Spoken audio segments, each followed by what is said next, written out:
Coloca para mim, por favor, Gênesis capítulo 6, verso de número 9. Gênesis 6, 9, diz assim: esta é a história da família de Noé. Noé era um homem justo, íntegro, entre o povo da sua época. Ele andava com Deus. Feche seus olhos. Pai, em nome de Jesus, eis aqui a tua palavra.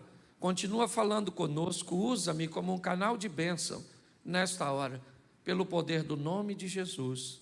Amém. Glória a Deus. Amém? Isso. A minha tradução diz que Noé era alguém perfeito em suas gerações. Ele era justo e perfeito em suas gerações. Me parece que a história de Noé tem muito a ver com o passado. Quando nós olhamos, por exemplo, para o pai de Noé, Lameque, eu não sei te dizer o que ele fez, mas quando Noé nasce,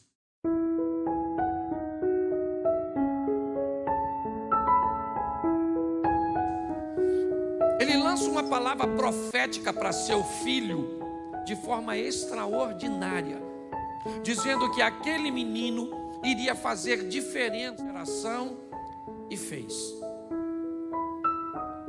Quando eu olho para o avô de Noé, eu me deparo com nada mais, nada menos que Matusalém.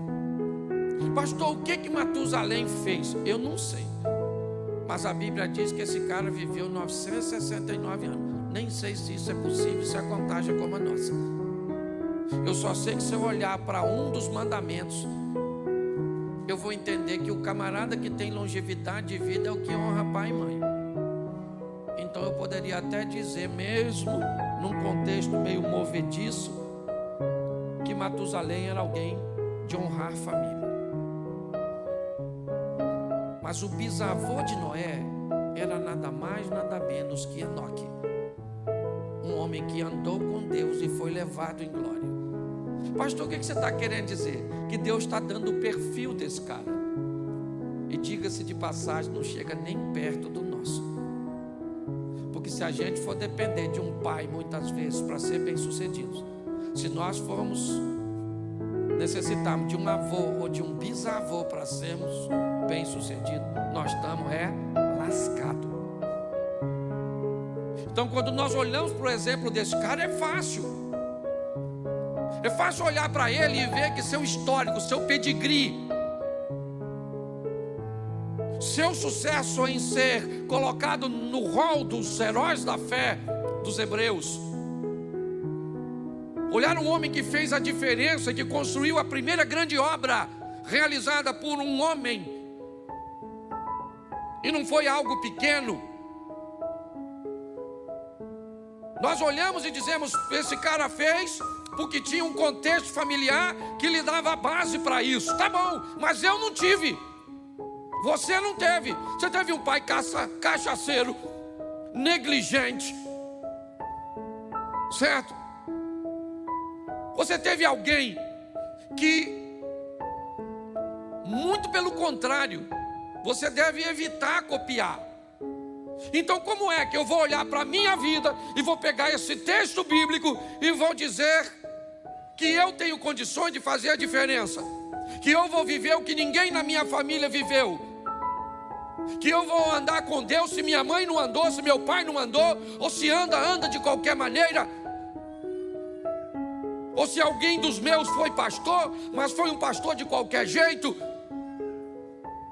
ou se minha família é toda desestruturada. O que é que a Bíblia está querendo me dizer quando me dá como referência um indivíduo tão perfeitinho, para que eu estabeleça como parâmetro? Por que Noé andava com Deus? É fácil. Porque Lameque andava com Deus, porque Matusalém andava com Deus, porque Enoque andava com Deus. Agora, como é que você vai andar com Deus? Como é que isso vai acontecer com você. Aqui já poderíamos ter uma boa desculpa para justificar nossa superficialidade em relacionamento, nossa imaturidade em sensibilidade. Quando olhamos para esse texto, se não colocá-los da forma correta, nós já vamos achar aqui um excelente limitador para mim e para você. Mas não é disso que eu vim falar. Eu vim falar que não interessa se você tem pedigree ou não. Chegou a sua vez de viver a sua história com Deus. E ela é altamente particular. Então, se você quer se colocar como um produto do meio, tem todo o direito. Só que a Bíblia diz que Noé vivia no meio de uma geração corrompida.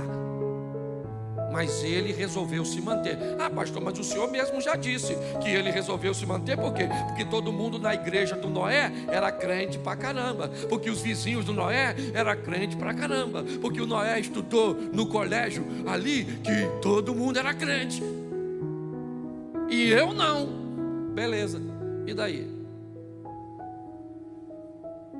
É essa justificativa que você quer? Então deixa eu te dar um texto bíblico simples para você observar. Observe aí, por gentileza, Romanos 12:2. Coloque para mim aqui. Romanos capítulo 12, verso 2. E não vos conformeis com este mundo, mas transformai-vos pela renovação do vosso entendimento, para que experimenteis qual seja a boa, agradável e perfeita vontade de... Preste atenção aqui.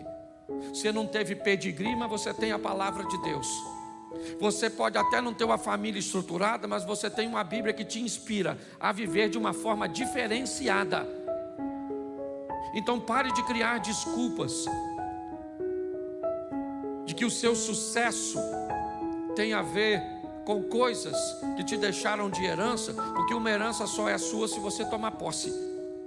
Quando eu olho para a história desse camarada, a primeira coisa que eu vejo é a capacidade que ele tem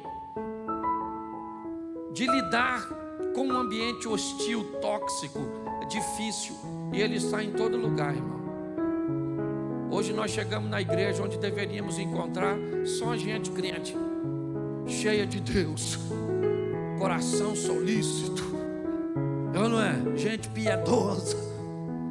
É isso que as pessoas esperam quando chega na igreja. Chega na igreja e lida com uma situação totalmente oposta.